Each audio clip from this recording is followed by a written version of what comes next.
It took a Trump assassination to forget about the Haktua girl. When I was 18 years old, my dad said, you want to be a man, you get out of the house. You weren't going to college, you got to get out of the house. So then I got out of the house and I started working odd jobs and just trying to hustle. Obviously, I lost my path for a while. It was drugs, alcohol, whatever it is. But I try to make my kids like little hustlers. You know, I make them, work for stuff. But my little one was like, "Are we rich?" I said, "No, I'm rich." I said, "You guys are poor." I speak Assyrian. What do you know?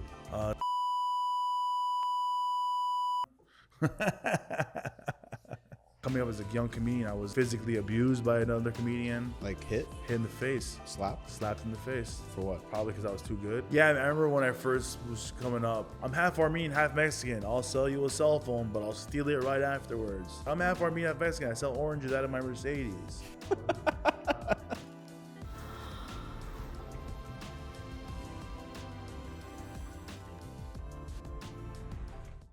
Today I have with me a person who embodies the definition of the hustler mentality. He's headlined all over the country as a well-known and established comedian who's opened for some of the biggest names in the game, such as the Wayans brothers, Gabriel Iglesias, and David Spade. He's an artist, visionary, and writer, Mr. Jack Assadourian Jr. Thank you so much for making the time, man. It's a really good intro. Thank you. Fatherhood is one of the first things I want to talk about because that's some of the things that you've been relating to a lot recently, and a lot of your comedies revolved around it. So my dad, for example, was someone who is a extreme disciplinarian. When you know he's pissed, he's pissed. But at the same flip of the token, he's a very funny dude. Like always joking, lighthearted, cracking jokes all the time. But when you can tell which person you're getting that day, right? Yeah. With you being a father now and person who's always joking, someone who's making people laugh constantly, do you worry about like the respect factor in terms of like being a disciplinarian for the father? How do you balance that? I'm pretty much a really cool dad, but I'm like strict. I'm very strict with my kids. Sometimes too strict. My wife is kind of the one who is the mediator, or like she's just kind of like, oh, they're going through a phase. And I'm like, no, fuck that. You gotta punish these kids, You gotta teach them a lot. You gotta really discipline. That's how I grew up. My parents were really hard on me. I came from a time where my parents would spank me. I don't know, it's frowned upon now, or it's not allowed, or it's illegal, I don't know. But I grew up, my parents were very, very hard on me. It molded me and made me this hustler. Like when I was 18 years old, my dad said, you want to be a man, you get out of the house. I couldn't live at the house anymore. He wanted me to move out and really figure it out. You weren't going to college, you got to get out of the house. So then I got out of the house and I started working odd jobs and just trying to hustle. And I always just set goals and just try to make myself better. Obviously, I lost my path for a while. It was drugs, alcohol, whatever it is. But as long as I kept that right mindset and kept moving forward, it worked for me. And I try to make my kids like little hustlers. I make them earn stuff. I make them, work for stuff. But like I said, like this generation is a lot different. My little one was like, "Are we rich?" I said, "No, I'm rich." I said, "You guys are poor." It's different, man. Right now, it's very different.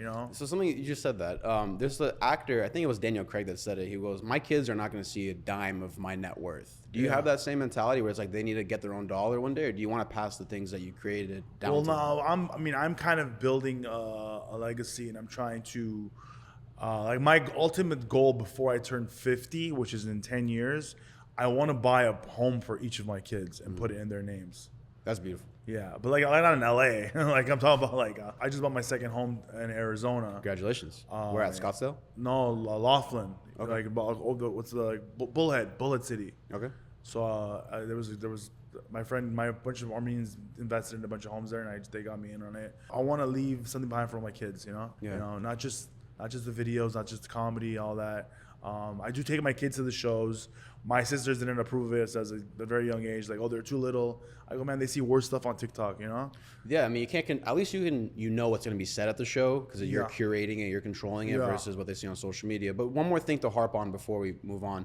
So have you ever had a moment when you're disciplining your children where they're just like, whatever, Dad, you're a comedian, you're joking around too much. Like, I'm not going to take you seriously in this moment. Or do they know when the line is drawn that you're serious dad mode? Oh, they know because I'm not Mr. Comedian anymore. They could tell with the tone of my voice. I'm very, very, very strict. I'm a completely different person. Gotcha. You know, I might be Mr. Playful all the time. Like right now, I'm not even like 100% playful right now because I just had the surgery right now. Yeah, which by the way, he came straight from the hospital. Literally, like I have the wounds, I have the bracelet still. I'm literally 10 minutes ago I was in the ER. Your Armenian side must have been foaming at the mouth when they found out you were in the accident, right? Oh yeah, totally. I was like, oh. So yeah, if I sound a little groggy or a little, like, oh, this guy's like in the comments, oh, this guy's so high. I am high. I'm very high right now. They injected a bunch of drugs in me right now for pain. I'm in painkillers but yeah. Comedian lifestyle is not a typical 9 to 5, right? But you did a lot of gigs during that time of your coming up. You've been a comedian for the last 15 years. And so coming up in the 9 to 5, there's in a form of raising a family. You've been doing it since 24, 25 years old, since a very young age. Yeah. You had a kid at a very young age and you got married young for your first wife. When you're pursuing your dreams, you can't pursue it the same way a single man can because now you have people to take care of. Yeah. You have people to feed. Yeah. Bills to pay. When you're single, it's more so, whatever, I'll figure it out for myself. It's not so much caring about yourself in terms of caring another person, right? Mm-hmm. Was it hard pursuing your dreams while also taking care of people you love? Honestly, at first it was really hard because it was all about time management and balancing and the stress. But then as I got older, I realized I need these kids and my wife in my life because they're like my fuel to go out there and make it. Mm-hmm. Not to come home with a sale or a gig or this or that. At a very early age, I realized that these kids are just like motivation for me. Like, yo, man, Dominic needs new braces. Tristan wants to go to summer camp for basketball. It would make me try to get more gigs and just keep making more money. Did you have any other jobs while you were pursuing comedy at night? So when I first started doing comedy, I used to bartend. I was a strip club DJ. Because when you first started doing comedy, you don't make any money. When you first started doing comedy, like I didn't make any money the first 5 years. Like mm-hmm. I lost money. But the difference between me, I was a really fun hangout. Like I'm a really fun guy. Mm-hmm. So when I would meet like comics like the Wayans brothers or like Greg Wilson, Adam Hunter, so many comedians coming up, they would take me on the road with them because I was not only funny, but I was fun to hang out with. You know, because that's what a headliner wants. If you're gonna go away for a weekend with someone, you'd want to be someone like you can hang out with. You know? Do you think all comedians need to be extroverts to be fun, or do you know like quiet comedians where like when they're not on stage they're like to themselves more often? Well, I know a lot of comedians that are introverts and they're always like really like they're just not fun off stage. They're just like. Does that annoy you? I'm an extrovert, so I don't. It doesn't annoy me, but it just kind of goes like for example, like I'm not gonna give names, but like we'll do a show and like everyone's there to see me and these two other comedians and we're there, right?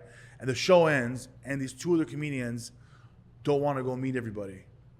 These people just paid all this money to come see you. It's not gonna kill you to go outside and shake a few hands, take a few pictures, you know? That's me. I went out, I did a show and I went outside, I talked to everybody. You know, and because I feel like it's like people respect that more, man. Like, you know, we like this guy, we see him online, we see him on Facebook, Instagram, TikTok. We paid for tickets to go see him, and then comedians just hide in the back. I disagree with that. I say it's not gonna kill you to go outside and take a picture with 200 people. You know, right. It's just those little things you go above and beyond. I remember the first time I met him. My first major comedian was Tim Dillon, and it was at Stand Up Live in Phoenix. Yeah. And then he waited. It was like 500 people sold, and then he waited for every single person that had VIP tickets. Oh. But then I think he stopped because he said something that I thought was interesting. He goes, "I don't like the feeling of making people pay for a picture." Yeah. So I can see why some people do it and some people don't. Yeah. But like the fact that you just go out there and do it because you're like, these people came out for me. Yeah. It makes that connection. Like you feel 100%. Something special for sure. Yeah, 100%. Yeah.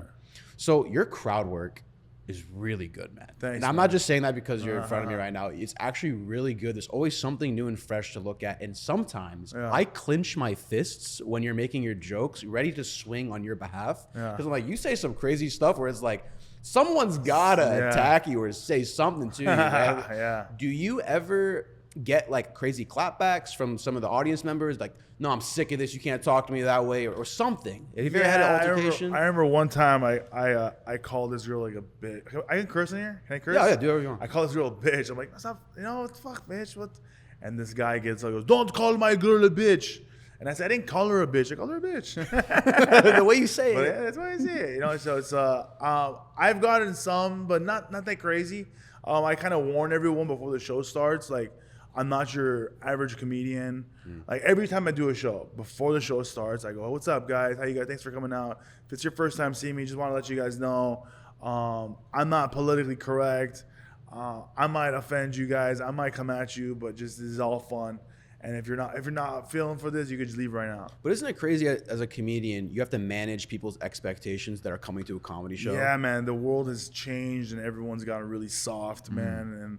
And it's my job to remind them that we're gonna laugh. We're gonna laugh about everybody. I don't care what you identify as or what you are or this or that, what you were, whatever. We're gonna make fun of everybody. That's a good comedy show. Do you have limits to how far you No, go? man. Like the other day, like this is a true story. I'm in the front doing my crowd work, and I go, hey, what are you? She goes, oh, cause I'm trans. And I go, whoa, I wasn't even going there. I was asking, what are you? Like what ethnicity? Which everyone knows. Like, what are they? What are you? Arab? What are you? And she goes, oh, because I'm trans. And I go, wait, I wasn't even going there. Okay, but now, since we're on the subject, what were you? And then they started laughing. And then she was having a good time. And then someone in the back goes, move on.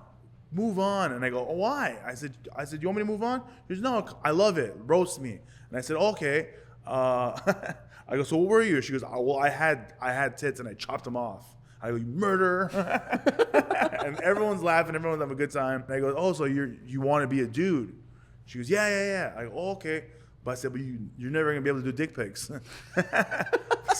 So like, these are just jokes, man. Yeah, like, and then she hugged me. He hugged me after the show, and goes, thank you for making me feel part of the show and not like bailing, Yeah. So it's just like, I think everyone wants to be included. Just, I think other people make it about them. Oh, I'm offended. But the person that I'm making fun of is not offended.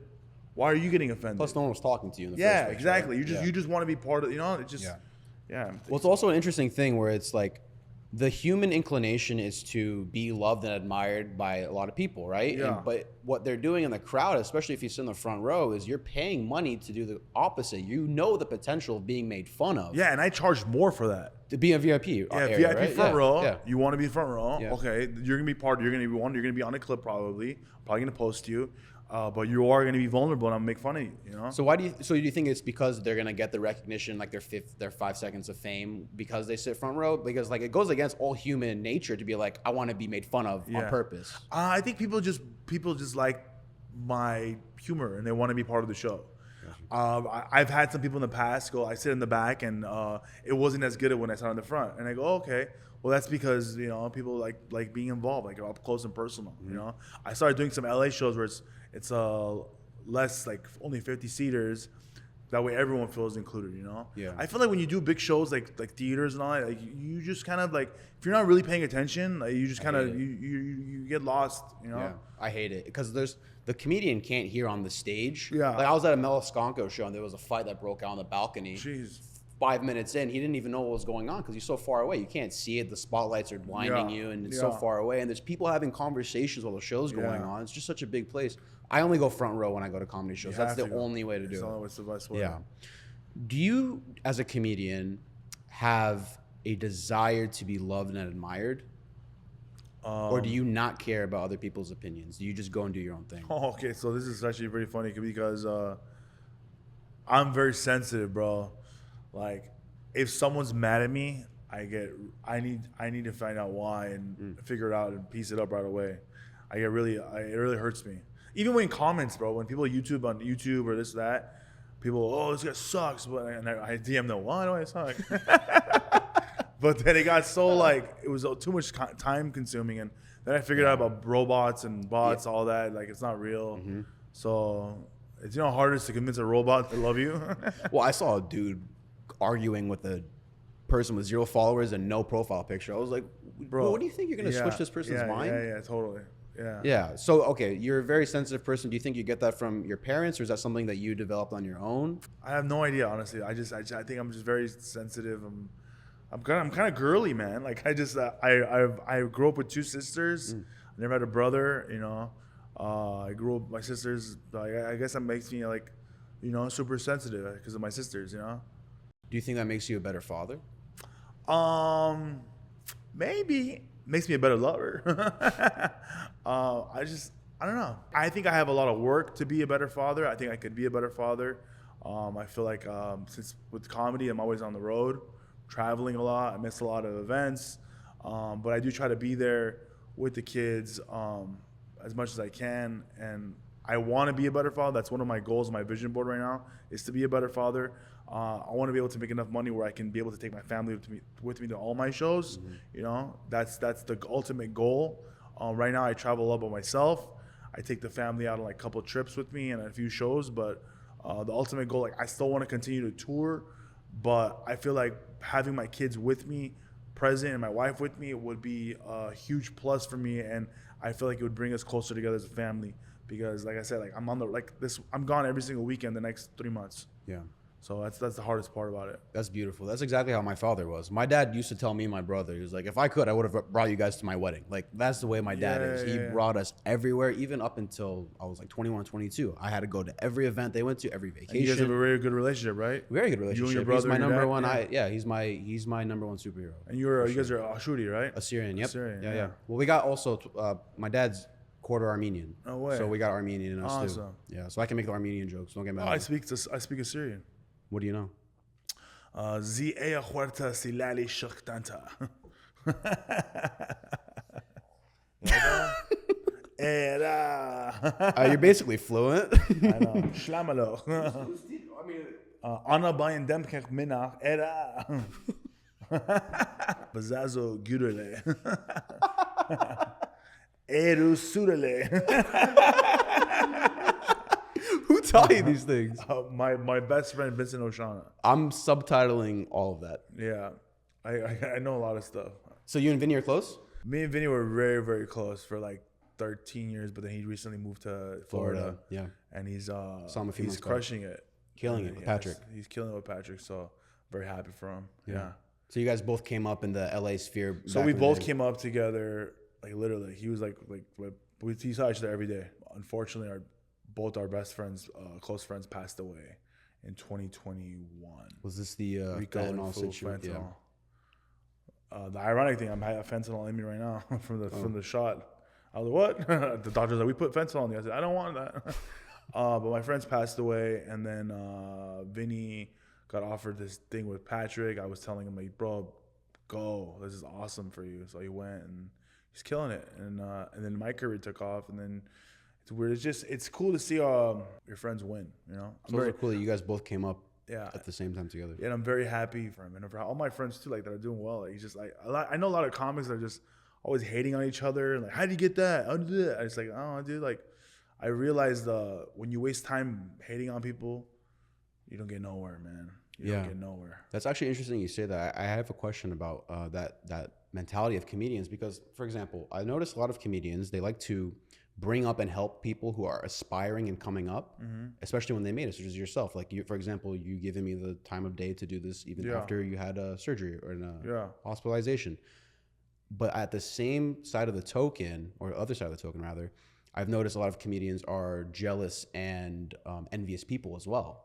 They don't like to bring up certain people if they're not part of their group. Yeah, 100%. So I guess my question is, why are they like that? First of all, why do you think that is? Like a lot of comedians have that type of mentality. Because I feel like coming up, everyone thinks this is the competition, and we're all on this like game show right now, and then we're all just we're all trying to make it, So everyone's trying to like put everyone down.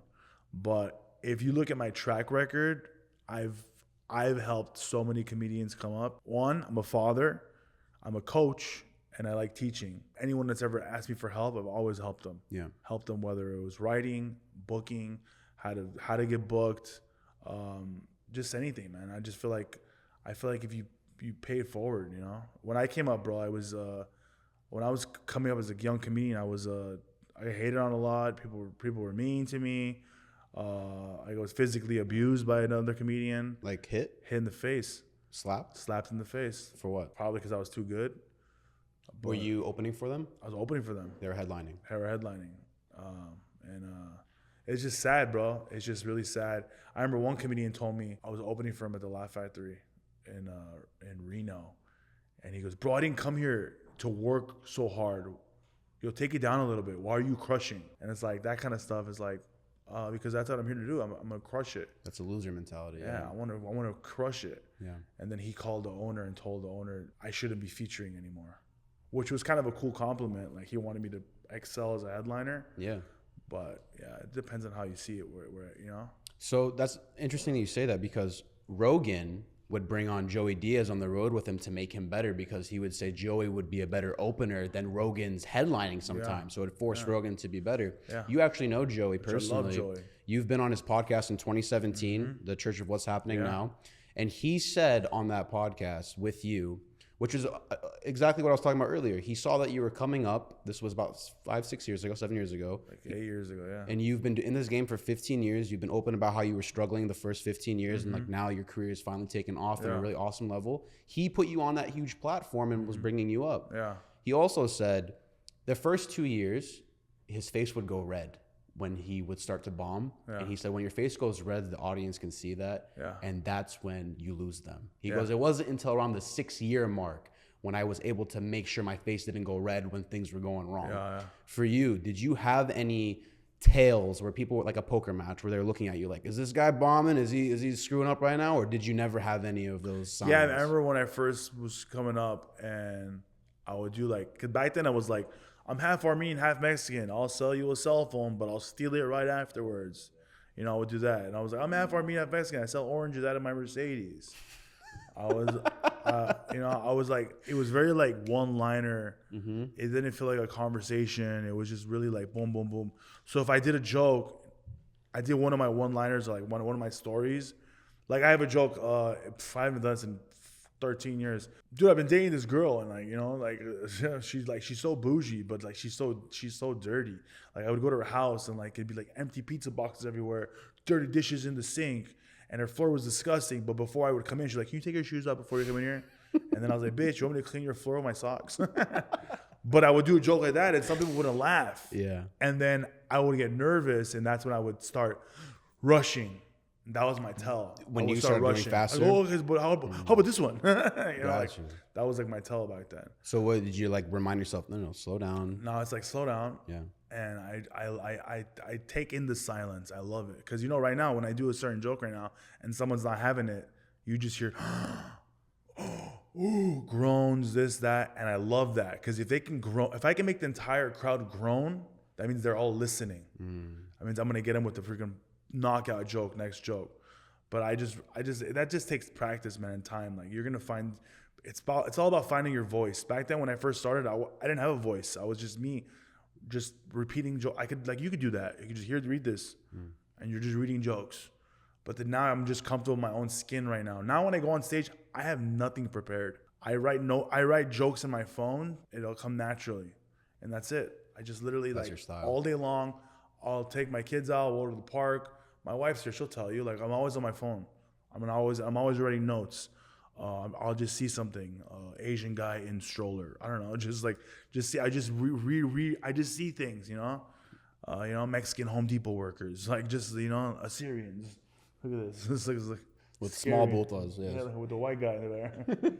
You're white. He's white. He's an honorary Assyrian, yeah. You're hella white. Look at that beard. He's like a Game of Thrones character. But yeah, I see that, but then I see your face right now, right? But then later on, everyone looks like, bro. We all have someone that looks like. Mm-hmm. I'll go on stage, I'll do a show, and I'll see someone that looks like you, and I'll remember that Game of Thrones joke, and I'll say it, and everyone goes, "Dude, you're so fast." And it's like, because I prepared for this moment. I walk around, I observe, and I report it on my phone, and then it goes to my phone, and here, my memory's so sick, it'll just come. Your recall is really good. And I was going to actually ask you about this because I noticed that some of the best comedians in the world are able to call up information in a split of a second. So, for example, with Joey, let's go back to Joey because Joey will be like, oh shit, Jack Jr.'s on a good one. yeah, and then he'll be like 1967, September 3rd, and then he'll go tell you exactly word for word, verbatim. Yeah. He'll know names, all these things. He doesn't skip a beat in terms of details. Yeah. The memory recall is amazing. Yeah. Do you think that has to do a lot with making comedians great, the recall, and also being very specific with exact details? The details are very important. You know, it's a callback. So everyone, when you're able to do that, when you have that muscle, people freaking like go crazy. Like what I do is on stage, like I'll go on stage and I'll get to know the whole front row. Mike, Steve, girl with boobs, blah, blah, blah, blah. I'll give everyone nicknames. 45 minutes into the show, I'll recap thing and everyone goes fucking nuts. Yeah, they love that. I love that. Oh my God, how do you remember that? You know, it's more fun for the show. I feel like everyone goes, oh my God, he like just made up all that up today. Like we should come back and see him. I even posted my Instagram recently. I said, you know how hard it is to write new material? I said, I post new reels almost every single day, new clips, new content, new jokes, new person, all the time. It's very hard. A lot of comics don't do that. A lot of comics don't post reels because, you know, they don't want to burn their material. Right. Because they go, I'm working on a special, which I get totally. But to be able to do what I do, I honestly, I'm patting myself on the back right now. I just think it's a fun experience. If you haven't seen me live, you got to come see me live. It's different.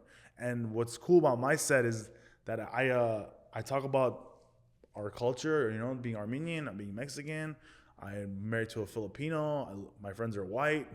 It's just a whole, I don't know what I'm gonna say sometimes, you know. That's what gets me pumped up about a show. One thing I want to just track back to, and then we can move forward with the conversation. You said the people in the front row, where you give them nicknames and you pick on them, and they like that experience, right? The interaction with you. Do you ever worry though that if you ever go too far, people will be like, "Man, why would I come to a show if these are gonna be just absolutely brutal with me?" Or is like that's the appeal of you coming to my show? I mean, I think that's the appeal. Yeah, totally.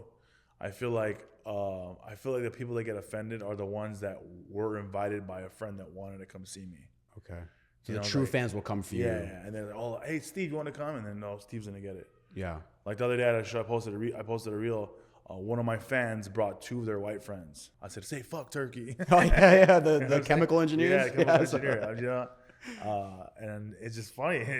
He doesn't know the whole history about it, but like, you know, but it's true. It's funny. No, that was hilarious. Yeah. Especially with people have no idea what the hell they're saying. They had no idea what it was. He's like Thanksgiving? Yeah, he was like, all right, this guy doesn't like chickens. Yeah.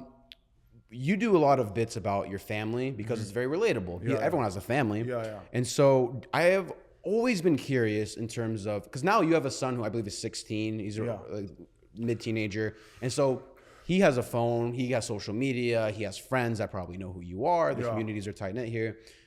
Do you ever worry that your son will be scrolling and he'll see a video, it's like, oh, dad's talking about me, and then it's like a crazy joke, or like maybe an ex-wife or your current wife where you're talking about family, and then do you ever check with them, like, hey, I'm gonna do this bit about you? No, I just do it. You just do it. I just fucking do it. Do you worry about repercussions for that, or is it kind of just like they understand? Sometimes I do think about it, but like I remember one time, because I called my son 1100. For the child support, because that's what I pay 1100 in child support for him. So I've been calling him 1100 since he was 2. And the other day, like I think he was like 14, and he got mad. He goes, "Stop calling me 1100." And I'm like, "Oh, all right." So then I told him, I said, "No, you can't come to my shows anymore." I said, "If you're gonna, you know, if it bothers you, I want to do those jokes anymore." And he goes, "No, I was being a brat." Like he goes, "I get it. I know it's all just jokes." But I do make fun of my kids. I mean, like, I make fun of everybody. I make fun of my mother-in-law. I make fun of everybody. They know it's all just jokes, you know. So I don't think. But I see what you're saying. Some people think like, oh, it's like they're gonna get all hurt later. Well, me personally, I enjoy these jokes, right? Yeah. I'm just curious because, for example, if I went and told something about my brother, to like putting his business out there, I could see if I didn't run it by him beforehand, he'd be like the herpes. He's sucking on a lollipop like he's 6. Yeah, make sure you don't share that. But I could see him getting upset if I don't run it by him, right? He'd be like, why are you putting my business out there into the world? I always just wondered, how do people, I'm sure everyone takes it differently. I just feel like the more realer it is, the more authentic it is, the funnier the joke is. And some of the stuff, like the other day, my 15-year-old started, he smoked weed the other day. Did you know about it? My wife didn't tell me. The dad called me. He smoked with one of his friends. Okay. Dad called. They got caught. They got caught. But I guess she knew about it. Like after school, he experimented. And I go, oh my God, here we go again. So you experimented. No. Yesterday, actually, we went to the mall to buy Dominic something for his birthday.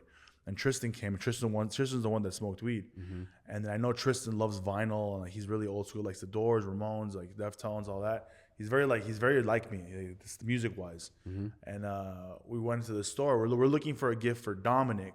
But Tristan was with me, and he had just smoked weed, right? He got in trouble. So then we saw these like vinyl discs, and I go, hey, you want one? He goes, yeah. I go, yeah, you smoke weed, you're not getting me. Just to like put his business out there. And then he goes, and then he walked by, he goes, oh, my friends are right there. Can I go say hi? I said, no, you're grounded. And then I go, it's pretty funny. I'm gonna talk about that on stage today. Yeah. And he gets it, you know. I think it's like it's a different way to parent, I think. I did it the other day, like I said, like my son Dominic doesn't clean his room, right? Mm-hmm. He doesn't clean his room. Never cleans his room, doesn't make his bed. So I would always yell at him and get mad at him or take things away. That didn't work. You know what worked? I went on live on Instagram and I made fun of him. You know who cleans his room every day now? Dominic. I was going to say, making fun of him on stage, you'd be like, man, I don't want to get roasted anymore, so I'm going to be the perfect simple child. I roast the hell out of my son kids. Yeah. No, I love that. That's hilarious. Yeah. So when you create jokes, do you create jokes because you know what's going to do well on social media and the algorithms? Do you curate jokes towards that? Or do you just do whatever you want to do and then whatever takes off, takes off? I do whatever I want to do. Yeah. I don't know what's going to take off. The funny thing is, some of the videos that I post, I don't even think they're going to do well. And they do well. You know, it's crazy. Like, why don't you think they'll do well? I'm like, I don't think that's that funny. Like, I'm like the biggest critic on myself. Like, I have to show my wife. I show her friends. I show my other friends. Do you edit all your like reels? And I have like 2 editors. Yeah. I used to edit all my time, but then I would never see my family at all.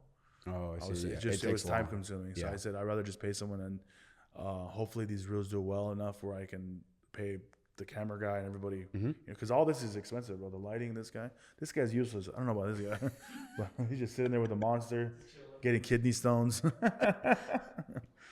He's my audio dude. Yeah, but yeah, it's a lot of work, and to delegate that work to somebody else is expensive, but it's necessary if you want your time back. You're totally. Buying your time back. Like the hardest part, the most useful thing is ever is like I'll shoot the videos, 2-3 angles. And then he'll watch it. He'll combine the audio, this, that, blah, blah. And then he'll just send me like 30 clips from the thing. And then I'll use like 15 of them. Zits and pimples always show up at the worst time. And since I'm always on camera, I have to find a way to knock out my blemishes before my blemishes knock out the audience's appetite. That's why I use Salon Blissful's very own product, the Acne Patch. It's so simple. First, just prep your skin by drying the pimple area, patch the zit, and leave it on for 6 to 8 hours. Sit back and let it do its thing. And when it's ready, peel off the patch when it turns white. Each box comes with 72 of these easy to apply thin sticker dots that sucks the gunk right off you. So get your acne patches today from Salon Blissful, all links in the description below. Like we said earlier, you're half Mexican, half Armenian. Yeah. And this topic comes up a lot. You've been on specific Armenian podcasts, you've been on Mexican podcasts, you bring up ethnicity, like you said in the beginning, all the time. To me, it's a beautiful thing. I'm a proud Assyrian. Yeah. I'm part Jordanian. I'm part Armenian. I'm very proud of my heritage, and I always rep my people as best as I possibly can. You look Mexican though. I got an Indian, Greek. I got everything, man. I'm a shapeshifter. Greek too. Yeah, whatever you want me to be, I'll be it. Whatever. There you go. But proud Assyrian for sure. Anything but Azeri. Anyways. Yeah. So, but also, like, I didn't have control to be what I am today, right? It's just I hit a genetic lottery. This is what I am. Mm-hmm. Do you ever feel tired talking about ethnicity because you feel like, yo, I'm more than what I was born into? Like I have these skills, I have these ideas. I'm not just what I was born into out of luck. I was very Mexican when I was little, very Mexican, and I wasn't really in tune with my Armenian side. Mm-hmm. And then when I was in 4th grade, my dad put me in a private Armenian school, so I became more Armenian. But throughout my experience at the Armenian school, the kids didn't accept me because I was half. Right, they'll be racist. I got racist, bullied, all that. So then I tried to become white. Like I was more white. Like I listened to like Nirvana and like Deftones. I wanted to play guitar, the drums. I used to skate. I tried to become that guy. And then I was like lost. I didn't know who I was. Then I went to high school and I just started playing basketball. And then I thought I was black. I'm just kidding. No. Were you a good athlete? I was a pretty good athlete, man. I was in the soccer team for like I was in play AYSO. I played basketball. I played football. Was hockey. I just was very active. But I didn't know what I was, man. Like, and then comedy really helped me open up pain that was inside, and I started talking about being Armenian, how I was bullied, and being just everything. Like comedy really like it saved me. Like it just opened all these. Like it made everything make sense. It made me feel like, okay, this is who I am. I'm mixed. I'm not just one thing. I'm mixed. So I'm never tired of talking about it because I just feel like there's other kids like me right now, and they don't know what they are either. And I do get messages all the time from kids. Oh, I finally have someone to look up to because I didn't know what I was either. Because honestly, I didn't know what I was. My sisters they grew up. One grew up more Mexican, one grew up more Armenian. Wow. So it's like I was. So you're right in the middle between the two sisters. I'm in the middle. I was just like I have friends. I'm friends with everybody. Like I didn't even marry either of them. I married a freaking Filipino. You know. So yeah, I guess I'm never tired of talking about it. Was that something that your parents put in your mind when you were younger, though? They're like, you have to marry an Armenian or a Mexican, or you're not gonna make us happy, kind of vibe. Because I know a lot of that mentality is within our people. Yeah, they might have, but I didn't ever listen to them. You didn't care. You know. Yeah. Yeah. I was out of the house. I haven't lived at home since I was 18 years old. I'm 39 now. Are you close to your family or your parents? Yeah, I'm close. I'm close. Not as close as I want to be. You know, I don't have that whole Full House vibe. You know, very few Middle Eastern families do, man. Yeah, my dad's proud of me now because I'm like Glendale famous. Yeah, you had a good bit where you were like, you're having this like meeting with these executives or something. You're like, let's do it in Glendale, so when everyone passes by you, they know who you were. That was a smart move. Smart move. Bro. Yeah, that's pretty crazy. Smart. That's a smart move. Yeah. Everyone recognized you when you walked by. He's like, dude, I can't. Sorry, picture. Yeah. So you're actually also on the Adam Carolla show, he's a comedian. Yeah. Dope dude, but very political now, right? Bro, I didn't even know what I was getting myself into. You didn't know about how political he gets? No, I didn't know. Okay. My friend asked me to do it. I thought it'd be good press for me to promote other stuff, but he didn't. I thought he was an interview me. He was just talking about his own current events and stuff like that, right? Yeah. I didn't even listen to it ever, so they put it up there. I was like, what the hell are you talking about? It was very rarely about you when the questions were brought up, but there was a lot of, like I said, Armenian questions. Yeah. But you've also been on Armenian shows where you talk specifically about the Armenian and Assyrian genocide, and they ask you about these things because you're now a voice for the community. Yeah. And so like you've been on political shows, you've talked about political content. Why do you think comedians are now voices in the political sphere? Because we have a voice. People are listening to us. We have followers. I feel like comedy is huge now. I feel like comedy is what it was in the 80s right now. Anyone that retires from something, what do? Become a comedian. Right. Yeah, Blake Griffin did it after. Blake Griffin, Brendan Schaub, who else? Ryan Garcia just tried doing it recently. How'd that go? It was terrible. Yeah, probably. I wouldn't tell no one not to try to be a comedian, because honestly, I think comedy is like therapy, bro. If you really do it well, it will change your life. Well, anyone knows your story, it saved your life. Yeah, it's literally the best thing that happened to me was comedy. Yeah, and I feel like if someone wants to find themselves, or just not even like just stand up, just start a podcast, let it out. A lot of people are keeping everything inside right now, man. Keeping all these negative thoughts or whatever inside is like a cancer. So you got to get that out, get it out. But do you think getting it out to the wrong people in the wrong way it could be even worse than letting it stay inside? I mean, I don't want you to just preach like, oh, go kill this person, but I'm saying like, I'm talking about like their personal story, like you know, like this is bothering me. My wife's bothering me, or my kids aren't like this, and I just feel like you'll become a better person because if you keep something like this inside, you keep stuffing it down, you're gonna eventually just go freaking nuts, you know. So I feel like just have some kind of outlet. Yeah. And comedy is cool too because you're surrounding yourself with other comedians who are trying to be funny. So it's like even if you have something bad inside, when it comes out, we're gonna try to make it funny, you know. Yeah. So. Well, do you like talking about the political stuff? Does it bother you, make you uncomfortable, or are you okay with it? Being political right now? Well, yeah, talking about the political stuff, such as, for example, you were asked about the Armenian genocide, and you said anytime you talk about it, the ops come in and they start reporting your pages, they start hurting that your happens bottom like line. crazy all the time. And it still does. That hurts your business because time. you grow based off social media. That's how you get new followers. That's how you get people to come to your show. That's how you feed your family.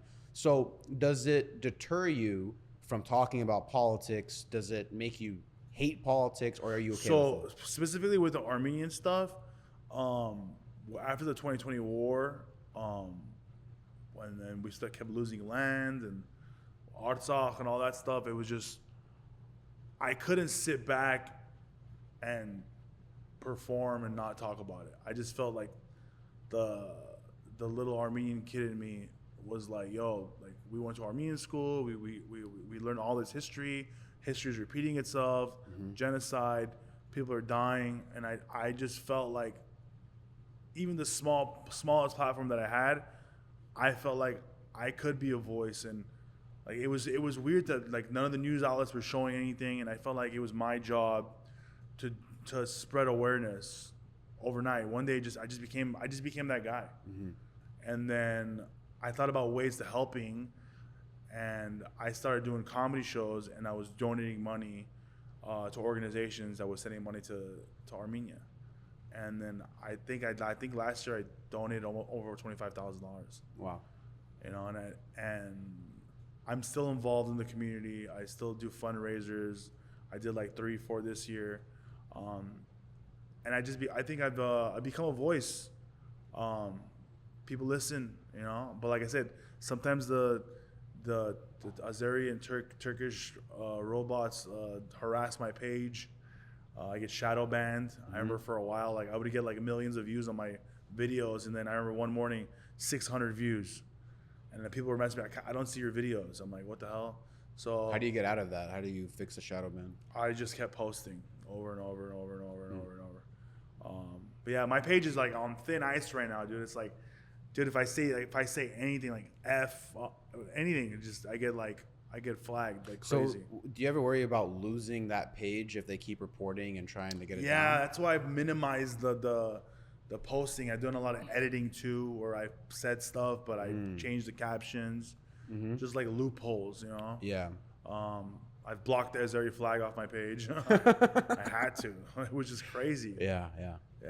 So you're very careful. So let's say, God forbid, you lose that page. Like, what's your move? What do you? Well, that's not gonna happen. Yeah. I mean, I have other pages. I have my Facebook. I have my TikTok. You just focus your energy on different avenues. Well, I post on all platforms, and I'm also building my website right now, and I'm building my mailing list. So I'm building my YouTube now. I started doing that.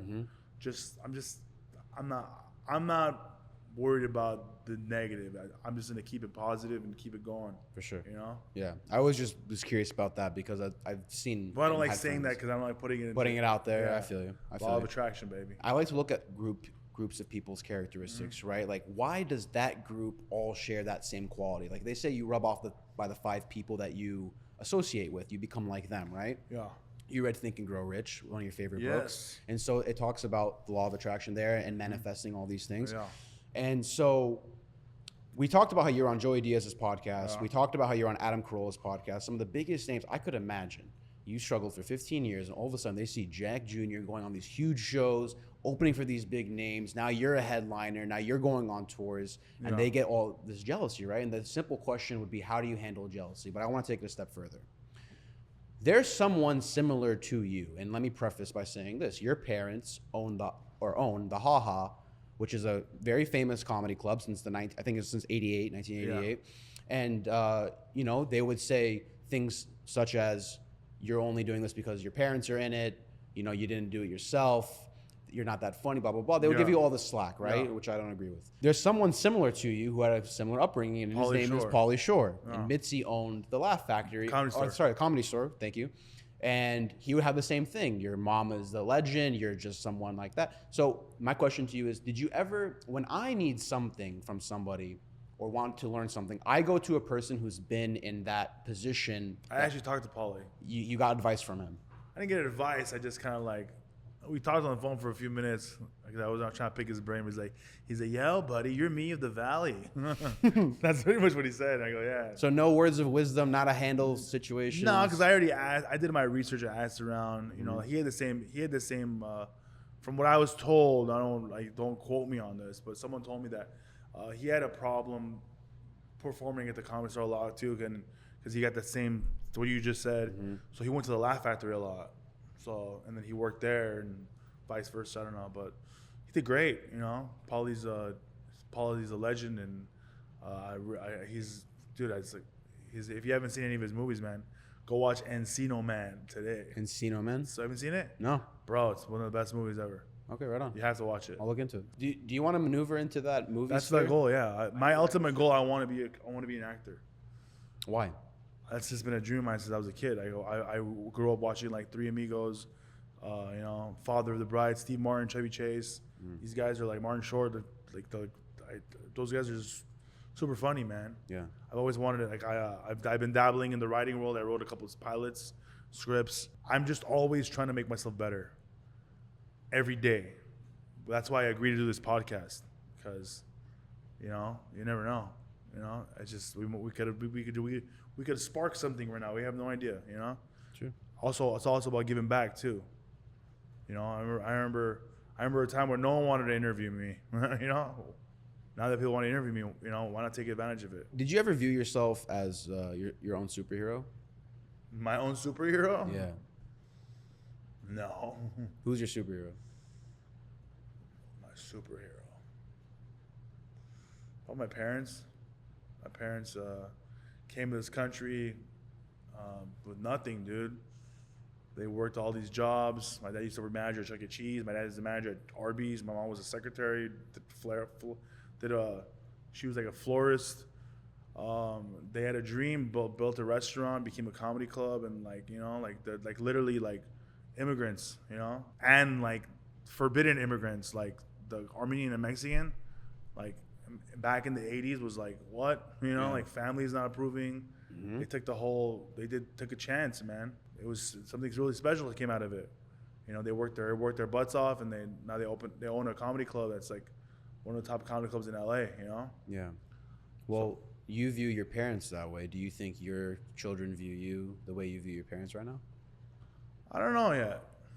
Maybe not yet. Maybe when they get a little older. Yeah. Do you think it's just because they're just living in their own world, or? I mean, I think it's right now that I'm older. I'm saying this. My kids are still young. I have 5 kids. 3 of them are mine. 2 of them I took over payments. I say that they're my stepkids, which I love them. It's a joke I do on stage. I love them. I treat them just as equal as my kids. I call them my kids. I call them my son. If you look at my phone it says Tristan, my son, Nathan, my son. So I don't know how they see me. They call me Jack.